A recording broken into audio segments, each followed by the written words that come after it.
सिर्फ आप वीडियो देख लो, फॉर्मूला और क्वेश्चन दोनों नहीं भूलोगे। एक नंबर भी आपका न कटे, इसलिए आप टेंशन में हो कि आपका एग्जाम नहीं निकल रहा है, आपको क्वेश्चन नहीं आता है, आपने साल भर एक बार भी नहीं पढ़ा है। हमने यहाँ पे शॉर्ट ट्रिक्स क्या यूज किया, वो मैं शॉर्ट ट्रिक्स बताता हूँ। आजा मेरे भाई, आजा मेरे भाई, आजा मेरे भाई, जल्दी से। तो कोशिश ये माइंड को स्ट्राइक करना है, कैसे पकड़ेंगे क्वेश्चन। चलो इस क्वेश्चन को बनाने का कोशिश करते हैं। सेरो यहां पर देखिए बच्चे ढूंढ नहीं पाते, यहां पर बच्चे कंफ्यूज करते हैं। हेलो दोस्तों, जय हिंद जय भारत। क्लास 10th के लिए 2025 का जो बोर्ड है, उस बोर्ड से पहले आपको सारा इंपॉर्टेंट क्वेश्चंस यहां पे मिलेगा। आइए उसी में आज जो क्वेश्चन करेंगे, यानी सम ऑफ एपी से सारे क्वेश्चंस को करने वाले हैं बच्चों, ठीक है ना। सम ऑफ एपी का जो सबसे बड़ा फॉर्मूला क्या है, मतलब सबसे इंपॉर्टेंट फॉर्मूला क्या है, तो S N is equal to N by 2a plus N minus 1 into D. क्या है बच्चों, S N is equal to N by 2a plus N minus 1 into D. मेरा कहने का मतलब यह है हो गया कि सिर्फ आप वीडियो देख लो, फॉर्मूला और क्वेश्चन दोनों नहीं भूलोगे एग्जाम तक। एग्जाम के बाद भूल जाना, ठीक है ना, लेकिन एग्जाम के पहले नहीं भूलेंगे बच्चों। इसी से दूसरा फॉर्मूला क्या यूज करेंगे, S N is equal to N by 2a plus A N. क्या यूज करेंगे, N by 2a plus A N. यानी ये दो बहुत ही इंपॉर्टेंट फॉर्मूला है बच्चों आप लोग के लिए। अब ये दोनों इंपॉर्टेंट फॉर्मूला का कैसे क्वेश्चन को यूज करेंगे और बनाएंगे और मजे से सॉल्यूशन दे देंगे।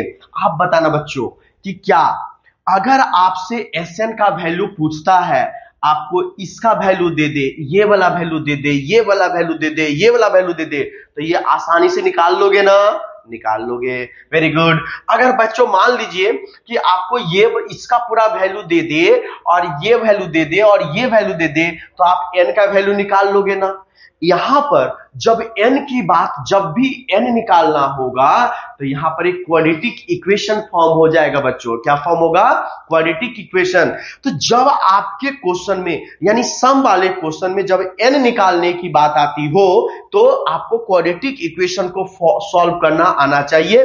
और ये ज्यादातर एग्जाम में, बोर्ड में n निकालने वाले क्वेश्चंस नहीं आते हैं, और आएंगे भी तो ज्यादा मार्क्स का आते हैं। तो n वाला क्वेश्चन कम आते हैं, लेकिन फिर भी 100% मैं पढ़ाता हूं एक नंबर बढ़ाने के लिए नहीं, एक नंबर भी आपका न कटे, इसलिए मेरा लक्ष्य और टारगेट रहता है कि आपका एक नंबर भी न कटे। यानी 100 नंबर का मैथमेटिक्स है, 100 नंबर आना चाहिए। क्योंकि जितने साल से मैं पढ़ा रहा हूं, हर साल ऐसा कोई ऐसा स्टूडेंट नहीं होगा जो हर साल किसी न किसी बैच में, मतलब मैक्सिमम 100 में 100 मैथमेटिक्स में लेकर आया है।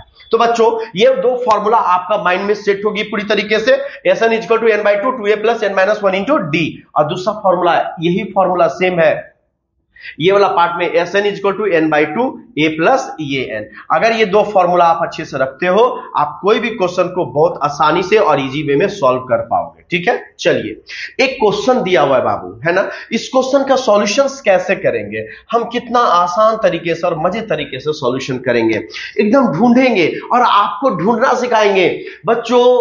अगर आप फंसे हुए हो, आप टेंशन में हो कि आपका एग्जाम नहीं निकल रहा है, तो जो मैं ये इंपॉर्टेंट 80 क्वेश्चन से 85 क्वेश्चन करवा रहा हूं, अगर ये सारा वीडियो देख लोगे तो 80% नंबर आप जरूर मैथमेटिक्स में ले आओगे। मेरे बात को मानो, क्योंकि मेरा पढ़ाने का तरीका बिल्कुल ऐसा है, क्योंकि जो कॉन्सेप्ट सीख जाएगा ना, वो कोई भी क्वेश्चन बना लेगा। जो कॉन्सेप्ट सीख जाएगा ना, वो कोई भी क्वेश्चन बना लेगा। आप देखो, ये आइए क्वेश्चन की ओर बढ़ते हैं। यहां पर दो चीजें बोला है बच्चों, एक्चुअली क्वेश्चन में थोड़ा सा मिसप्रिंट है। यहां पर डी का वैल्यू दिया हुआ और डी निकालने के लिए बोल रहा है, तो डी नहीं है बच्चों, यहां पर ए है। क्या है बच्चों, यहां पे ए निकालना है हमें। क्या निकालना है, ए का वैल्यू निकालना है। अब क्लियर ना।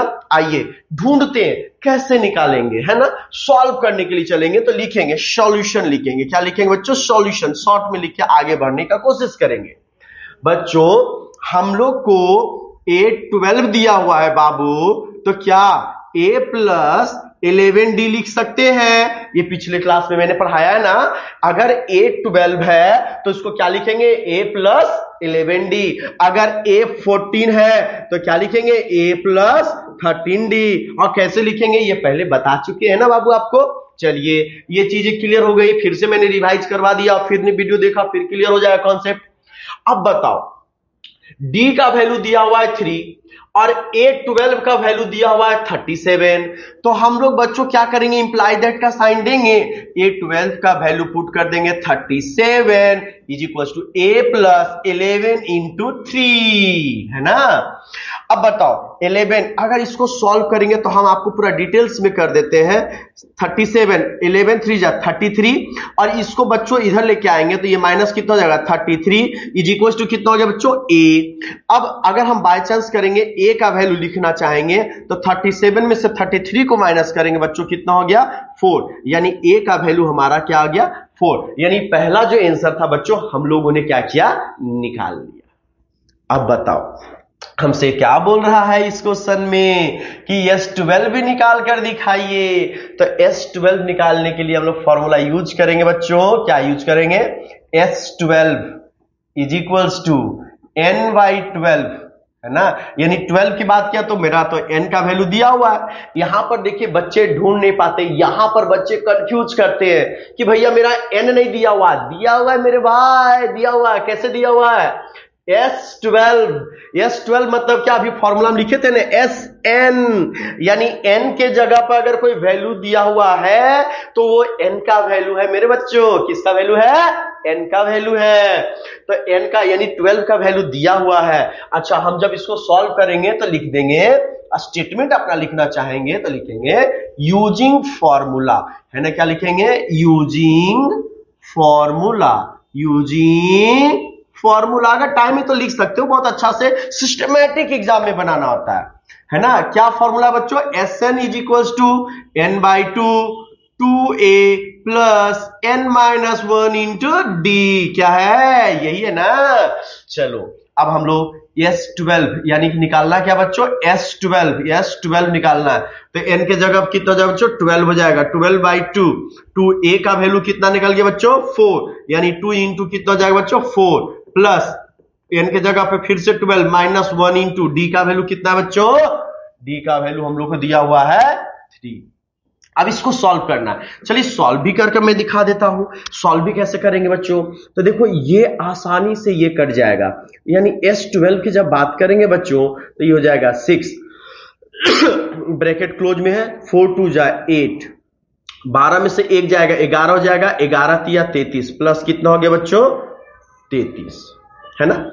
अब बताओ S12 अगर निकालेंगे बच्चों तो 33 और 8 कितना हो जाएगा, तो 33 में से 7 ऐड करेंगे तो कितना हो जाएगा 40, तो 8 ऐड करेंगे तो कितना हो जाएगा 41, यानी 6 इंटू 41। तो S12 का वैल्यू हमारा कितना आ गया बच्चों 40 छक, यानी 46 जा 240, और 240 में 6 ऐड कर देंगे कितना हो जाए बच्चों 246 इज योर आंसर। हमने यहां पे शॉर्ट ट्रिक्स क्या यूज किया वो मैं शॉर्ट ट्रिक्स बताता हूं बच्चों। मैं क्यों यूज किया, क्योंकि 6 को अगर 41 से मल्टीप्लाई करना है तो 41 को 40 प्लस 1 लिखेंगे, तो इसको और इसको मल्टीप्लाई आसान है ना। 6 4 जा 240, 6 1 जा 6, तो कितना हो जाएगा 246, यानी मन में करेंगे, ये मैंने आपको समझाया, मन में करेंगे। जैसे ही 6 और 41 है तो देखो 40 मतलब 6 चौक 24, यानी 240, 6 1 जा 6, 240 में 6 जोड़ देंगे 246।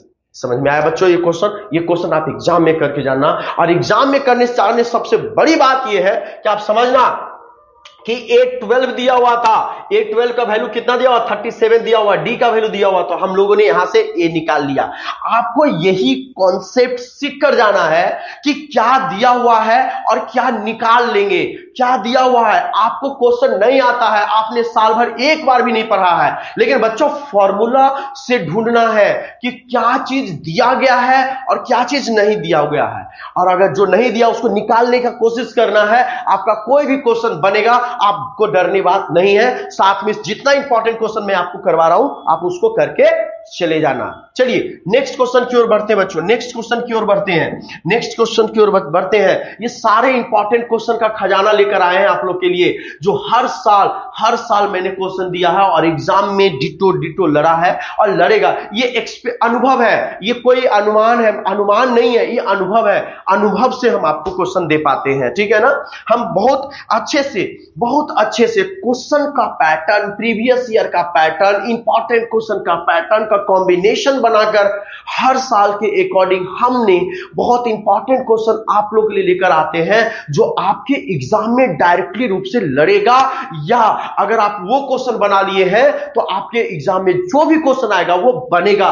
ये मेरा एक्सपीरियंस है, 11 साल नहीं 15 साल का एक्सपीरियंस हो गया टीचिंग में। जब मैं 10th में 9th में था तब से मैं कोचिंग करा रहा हूं, ठीक है।